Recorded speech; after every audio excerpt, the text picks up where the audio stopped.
2y plus 3z is equals to 16. This is equation of a plane that is actually given to you. एक plane है, ठीक है. अब क्या बोला है कि बेटा एक इक्वेशन है and the equation is like this, x square plus y square plus z square is equals to 1.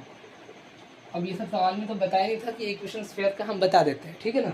ये इक्वेशन किसका बेटा, एक स्फीयर का है. तो यहाँ पे एक स्फीयर है, ठीक है ना, स्फीयर है और एक पर्टिकुलर पॉइंट है जो कि बेटा वेरिएबल पॉइंट है. जैसे कि बेटा मान लेते हैं यहाँ पे alpha comma beta comma gamma एक पॉइंट है जो कि इस पर्टिकुलर प्लेन पे नाच रहा है, इस तरीके से नाच रहा है, इस पर्टिकुलर गिवन स्फीयर पे नाच रहा है, मतलब घूम रहा है. सिंपली लोकस है उस पॉइंट का ये है कि सर ये इस प्लेन से इक्वी डिस्टेंस पे. इक्वी डिस्टेंस होने का मतलब क्या बेटा, मान लेते हैं जैसे कि ये जो पर्टिकुलर पॉइंट है बेटा, मान लेते हैं यहाँ पे है alpha comma beta comma gamma. This is the point which I am talking about. ये एक पर्टिकुलर पॉइंट है. अब इसको बोले बेटा चल, ठीक है ना, यस अब ये चलेगा. लेकिन एक कंडीशन बोलती है बेटा जो ऐसे चलो कि जो नीचे वाला प्लेन से जो डिस्टेंस होगा वो ऑलवेज फिक्स है and that fix distance is actually 3/2.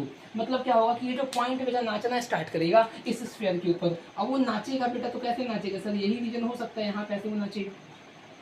अब जब नाच रहा है सिंपली तो डेफिनेटली सर एक सर्कुलर फेज में आपका चलेगा. अब ये पॉइंट आपका चलना स्टार्ट किया और बोला गया है कि अगर इस स्फीयर का रेडियस तो बेटा दिख रहा है ना, रेडियस कितना है 1 के इक्वल. इसकी रेडियस सबका 1 के इक्वल आ रहा है, यानी अब ये पॉइंट बेटा घूमना स्टार्ट किया सिंपली. अब जैसे ये घूमना स्टार्ट किया तो बेटा मैंने यहाँ पे इस पॉइंट को अलग अलग टाइम पे मैंने रोक दिया. जैसे बेटा मान लेते हैं यहाँ पे रोक दिया u वेक्टर के पास, यहाँ पे रोक दिया v वेक्टर के पास, यहाँ पे रोक दिया w वेक्टर के पास, ठीक है ना. और मैंने तीनों पॉइंट को कनेक्ट किया. अब बेटा मैंने क्या बोला, जैसे हम कनेक्ट करेंगे तो बेस में आपका ट्रायंगल बन चुका है. अब सवाल ये है कि अगर मैं इसके ओरिजिन को अगर मैं तीनों बेस से मिलाता हूँ बेटा तो सर ये एक टेट्राहेड्रॉन बनेगा. क्या बनेगा, it is actually going to form a tetrahedron. अब इस टेट्राहेड्रॉन का क्या बताना है, इस टेट्राहेड्रॉन का हमको बेटा वॉल्यूम बताना है कि what is the volume of this tetrahedron. बहुत लॉजिकल क्वेश्चन है. I am going to repeat it once again. एक प्लेन दे रखा है, एक पॉइंट जो कि स्फीयर पे मूव कर रहा है, उसका लोकस बेसिकली क्या है, स्फीयर है. उस पॉइंट को एक कंडीशन दे दी है कि बेटा तू ऐसे घूम कि इस प्लेन से हमेशा इक्वल डिस्टेंस पे रहे and that distance is actual बेटा c/2 जो कि आपका सवाल में गिवन है.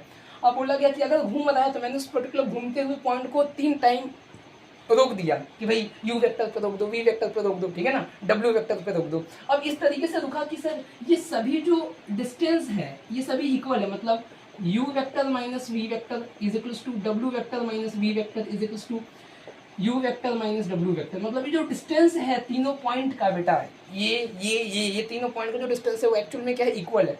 अब बोला गया अगर ऐसा है तो जो टेट्राहेड्रॉन बनेगा, बिकॉज सर नीचे 3 पॉइंट एक बेटा आपका हो गया ओरिजिन, तो यहाँ से अगर हम लाइन ड्रॉ करिए तो उस समय एक आपका टेट्राहेड्रॉन आपका बनेगा. तो जब आपका टेट्राहेड्रॉन बनेगा तो उस केस में इसकी वॉल्यूम क्या होगी, what is the volume. Believe me ये 3D geometry and vector 3D का बहुत मस्त सवाल है, क्लबिंग किया हुआ क्वेश्चन है.